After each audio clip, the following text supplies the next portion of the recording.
नमस्कार प्रेक्षकांनो, शिवा मालिकेच्या आजच्या भागामध्ये आपण पाहणार आहोत की आता सगळे वस्तीतील लोक हे वंदनाच्या घरासमोर गर्दी करून त्यांचे पोट दुखत असल्यामुळे आरडाओरड करत असतात. आशू आणि शिवा दोघेही आता त्यांना समजावतात. दोघेही म्हणतात, हे बघा, हा प्रॉब्लेम सगळ्यांनाच झालेला आहे. आपण सगळेजण मिळून यावर काही सोल्युशन काढू आणि लवकरच सोल्युशन काढणार आहोत. पटकन तेवढ्यात माझ्या आता शांता काकूला घेऊन येतो. आशू म्हणतो की शांता काकू, बघा ना, सगळ्यांनाच पोटाचा प्रॉब्लेम झाला आहे. तुम्ही तुमच्याजवळचा रामबाण काढा, सगळ्यांना द्याल का? म्हणजे सगळ्यांचे पोटं बरं होतील. तेव्हा आता शांता काकू म्हणते की तुम्ही काहीच काळजी करू नका, मी ना सगळ्यांसाठी काढा घेऊन आली. आणि पटकन आता माझ्या म्हणतो की आता बघा, डॉक्टर आणला ना तर बॅटरी म्हणतो की हे बघा, तुम्हाला काय वाटलं, तुम्ही हे सगळं आमच्यावर ढकलवत होता, पण आता बघितलं ना, आम्ही तुमच्यासाठी एवढं सगळं केलं. आम्ही जर काही केलं असतं तर एवढं सगळं केलं असतं का? तेव्हा आता शिवा आशू पुन्हा बॅटरीला गप्प करतात. आणि आता सगळ्यांनी आता शांता काकूने बनवलेला काढा घेतलेला असतो. तेवढ्यात शिवा आता शांता काकूचे आभार मानते. हसतच शांता काकू म्हणतात की घ्या घ्या, काढा सगळ्यांनी प्या. आणि एवढ्यात आता इकडे संपदा तिच्या आवडीचा ड्रेस बघत असते. रॉकीला कुठला ड्रेस आवडतो आणि मी आता कोणता ड्रेस घालू? आता रॉकीला हा आवडतो असे स्वतःशीच बोलत असताना पाठीमागून सीताई आणि उर्मिला तिथे येतात. सीताई म्हणते की काय चाललंय संपदा तुझं? तर संपदा म्हणते, मी ना रॉकीला भेटायला चालली. तेवढ्यात उर्मिला म्हणते की संपदा, ती खुर्ची घे आणि अगोदर इथे बस बरं, मला तुझ्याशी काहीतरी बोलायचं आहे. संपदा म्हणते की असं काय करतेस गाई, आता मी भेटायला चालली आहे ना. संपदा खुर्ची घेऊन बसते. उर्मिला म्हणते, हे बघ संपदा, आम्ही तुझ्या लग्नाला परवानगी दिली, पण ना तरीसुद्धा आम्हाला भीती वाटते. संपदा म्हणते, कसली भीती आता? सीता म्हणते, हे बघ, आता जरी सगळं काही व्यवस्थित असलं ना तरीसुद्धा लग्नानंतर सगळं वेगळं होणार आहे. आता उर्मिला म्हणते की हे बघ बाळा, लहानपणापासून ना तू खूप ऐश्वर्यारामात वाढली आणि तुला प्रत्येक गोष्ट मिळाली, पण यापुढे तुला प्रत्येक गोष्ट मिळेल की नाही हे सांगता येत नाही. आणि गरज पडली तर रॉकीसोबत तू त्या वस्तीत राहू शकतेस का संपदा? तेव्हा आता संपदा म्हणते की काकू, याचा विचार मी अगोदर केला होता. संपदा म्हणते की एक सांगू का आई तुला, माझं रॉकीवर खूप प्रेम आहे आणि त्यासाठी मी कुठेही राहू शकते. उर्मिला म्हणते, कीर्ती, अगं या गोष्टी ना बोलायला खूप सोप्या आहेत, पण प्रॅक्टिकली करणं ना खूप अवघड असतात. उर्मिला म्हणते की तुला ना तुझ्या आयुष्यात बऱ्याचशा गोष्टी तडजोड करावी लागेल आणि सगळ्या गोष्टी तुला मिळतीलच असं नाही आहे संपदा. आणि त्यानंतर आता लगेच संपदा म्हणते की ठीक आहे, तुम्ही जे सांगताल ते करायला मी तयार आहे. तेवढ्यात आता सीताई म्हणते की मग आत्ता तुझा फोन आमच्याकडे दे आणि उद्या तुला स्कूटीची म्हणजे गाडीची चावी देखील भेटणार नाही. संपदा म्हणते, फोन कशाला काकू, फोन राहू दे ना.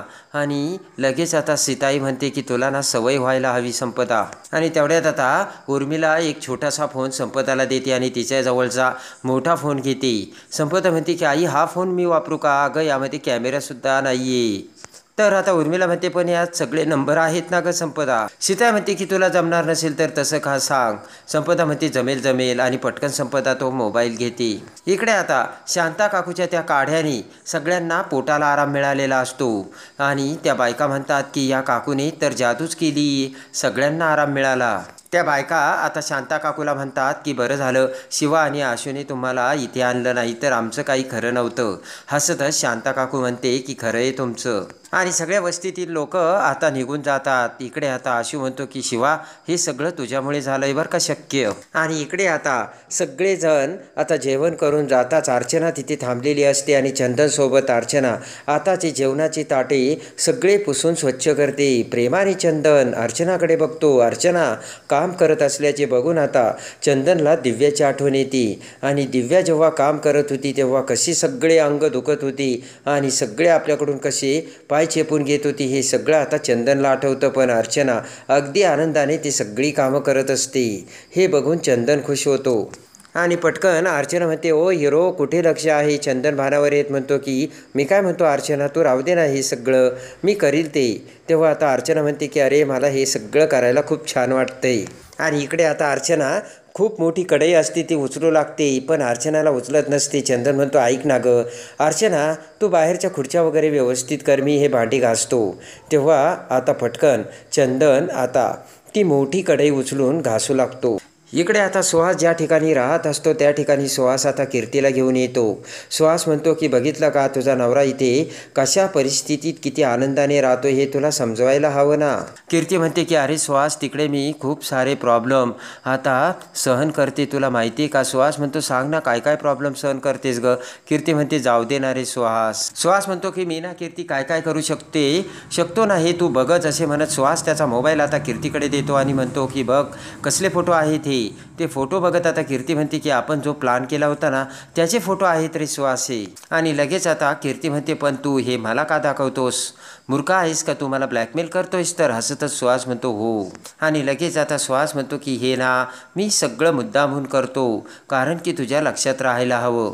सुहास म्हणतो तू जर लवकरात लवकर काही केलं नाहीस ना तर हे फोटो उद्या सगळ्या देशांच्या समोर येतील आणि तुझ्या घरच्यांना जर मी हे फोटो दाखवले ना तर तुझे घरचे सुद्धा तुला घराबाहेर हाकलतील.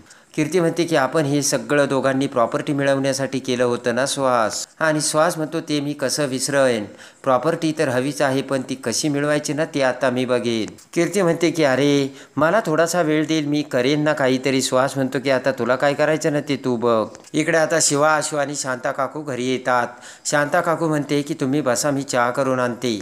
तेवढ्यात आता कपड्यांची बॅग घेऊन संपदा तिथे येते. आशू म्हणतो की अगं संपदा कुठे निघालीस. तर आता संपदा म्हणते बरं झालं शिवा वहिनी तू आलीस आणि काही दिवस मी तुझ्या घरी वस्तीत राहू शकतेस का. शिवा म्हणते का. संपदा म्हणते की मी ना सीताई आणि आईला प्रूव्ह करून देणार आहे की रॉकीसाठी मी वस्तीत सुद्धा राहू शकते म्हणून. आशू म्हणतो हे काय, आम्हाला खात्री आहे संपदा तू राहू शकतेस. संपदा म्हणते पण त्या दोघींना नाही ना माहिती. शिवा म्हणते काय झालं पण.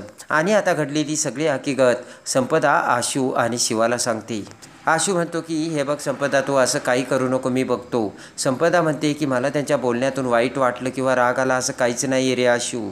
त्यांना काय वाटतं मी किती लाडागुडात वाढली म्हणून मी राहू शकेल का असा त्यांना विश्वास नाही आहे. आणि तेवढ्यात आता उर्मिला, भाऊ, सीताई तिथे येतात आणि संपदाला म्हणतात की बाळ आम्हाला ना ज्यावेळेस आम्ही तुला हे सांगितलं होतं ना त्यावेळेस आम्हाला वाटलं होतं तू घाबरशील आणि डगमगून जाशील, पण तू हे सगळं अगदी शांतपणे ऐकून घेतलं आणि तयारी दाखवली आणि तू हे सगळं करू शकतेस असे आता उर्मिला ही संपदाला म्हणते. अजूनही तू तिथे राहण्याचा विचार करतेस म्हणजे हे तुला जमू शकते हे आम्हाला कळलंय असे भाऊ बोलतात. आणि लगेच आता आशू म्हणतो की चला तर मग आई काकू या दोघांचं ठरलंय तर करून उरकून टाकूयात दोघांचं काय मग. आणि लगेच आता भाऊ म्हणतात की आपण आता एंगेजमेंट करून टाकू. लक्ष्मण बाहेर गेलाय पण तो म्हणाला आले की एंगेजमेंट करून टाकूयात. इकडे आता गॅरेजवर रॉकीसोबत सगळी पान्हा गँग आता समोसा खात बसलून गप्पा मारत असतात. तेवढ्यात चंदनही तिथे गप्पा मारू लागतो. आणि एवढ्यात आता दिव्या ही तिच्या मॅनेजरसोबत तिथे येते आणि त्यांची गॅरेज समोरून जात असताना दिव्या आता आतमध्ये बघते आणि तिच्या मॅनेजरला म्हणते की या वस्तीत ना मुलं खूप त्रास देतात. चंदन आता दिव्याकडे बघतो आणि पटकन आता माझ्या आणि सगळेजण आता चंदनला पुन्हा गप्पाच्या नादी लावतात. चंदन आता दिव्याकडे दुर्लक्ष करतो आणि तोही इकडे गप्पा करू लागतो. आणि दिव्या आता चला निघूयात सर असे म्हणत आता दिव्या ही मॅनेजरला घेऊन तेथून निघून जाते.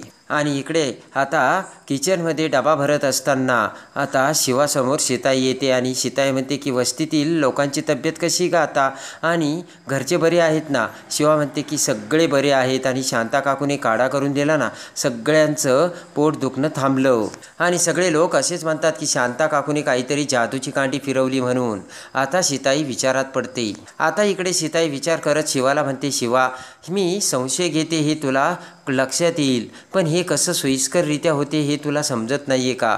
शिवा म्हणते की म्हणजे. आता सीताई म्हणते की हे बघ जेवण करताना सुद्धा शांताबाई होत्या, काढा करताना सुद्धा शांता काकूनेच केला आणि हे सगळं खूप सोयीने होतंय असं तुला नाही वाटत का. शिवा म्हणते की सीताई तुम्ही खूप विचार करता हवं असं काहीच नाही आहे. शांता काकूना ते गावाकडच्या आहेत, त्यांना ना रामबाण गावाकडची औषधं माहिती आहे. आणि तेवढ्यात आता शांता काकू तिथे म्हणते की मला ना मी मुद्दाम नाही ऐकलं पण जाता जाता माझ्या कानावर आलं.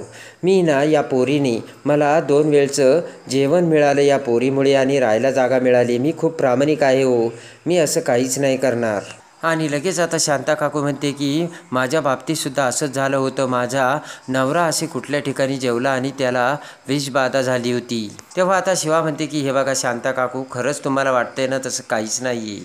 आणि इकडे आता तो मॅनेजर दिव्याला घेऊन आता रात्रीच्या वेळी तिच्या रूम शेजारी येतो. आणि लगेच आता तो मॅनेजर म्हणतो की हे बघ दिव्या, तुला अजून जर काही प्रॉब्लेम असला ना मला सांग, मी सगळं काही सॉल्व करीन. त्यानंतर दिव्या म्हणते नाही नाही सर, एवढं बस झालं. त्यानंतर आता मॅनेजर म्हणतो की धिस इज नॉट फेअर दिव्या. दिव्या म्हणते काय झालं. मॅनेजर म्हणतो की मी तुला एवढ्या लांब सोडवायला आलो आणि तू मला थोडं पाणी मिळेल का. तेवढ्यात आता दिव्या म्हणते शुअर. पटकन दिव्या खोलीचं लॉक उघडते आणि आतमधून पाणी घेऊन येते.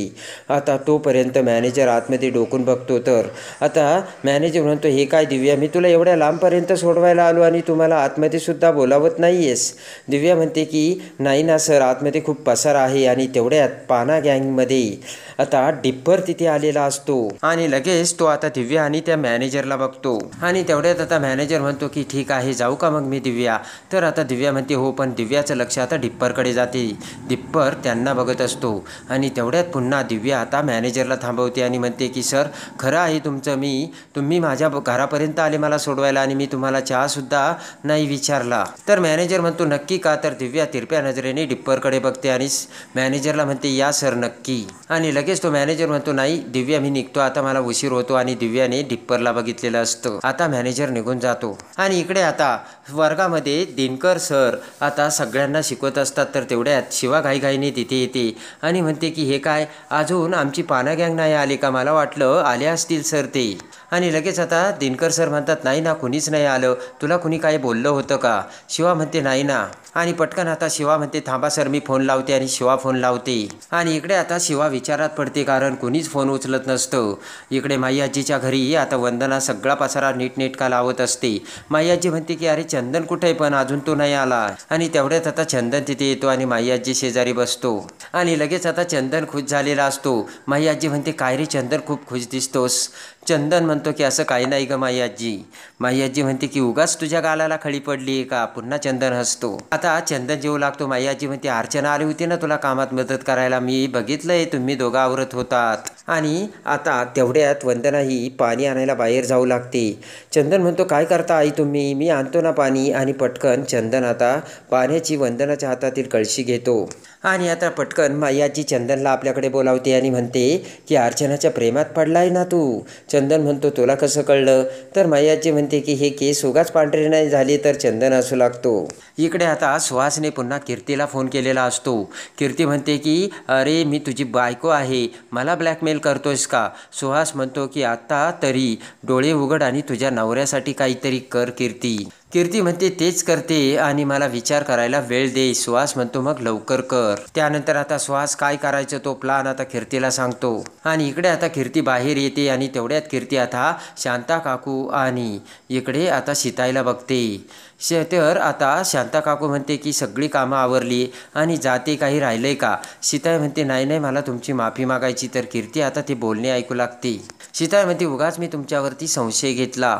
आणि त्यानंतर आता सीताईने माफी मागताच इकडे शांता काकू खुश होते आणि म्हणते की तुमचा हात दाखवता का मला, म्हणजे मलासुद्धा काही थोडं थोडं कळतंय. पटकन सीताई आता तिचा हात शांता काकू समोर देते. तेव्हा आता शांता काकू सीताईचा हात बघते आणि म्हणते की तुमच्या लेकावर तुमचा खूप जीव आहे. 8व्या महिन्यापासून त्याच्यावर तुम्ही खूप जीव लावताय आणि 8व्या महिन्यातच तो तुम्हाला झाला होता. तर आता सीताई म्हणते की तुम्हाला कसं कळलं. खुश होऊन शांता काकू म्हणते की तुमची सून आणि तुमच्या लेकावर दोघांवरती तुमचा खूप जीव आहे.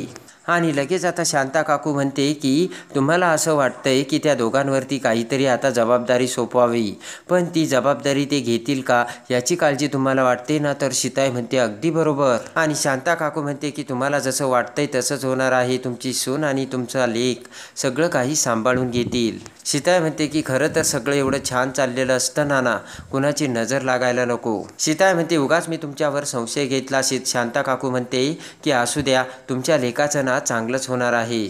आणि लगेच आता शांता काकू म्हणते की आता मी झोपायला जाते. आणि शांता काकू निघून जाते. तर सीताई विचार करते आणि तेवढ्यात कीर्ती आता त्यांचं ते सगळं बोलणं ऐकते. तर कीर्ती शांता काकूच्या आता शांता काकूचा फायदा उचलून कीर्ती आता तिचा डाव आखणार का हे बघण्यासाठी आणि शिवा मालिकेच्या डेली अपडेटसाठी आपल्या चॅनलला लाईक करा, सबस्क्राईब करा.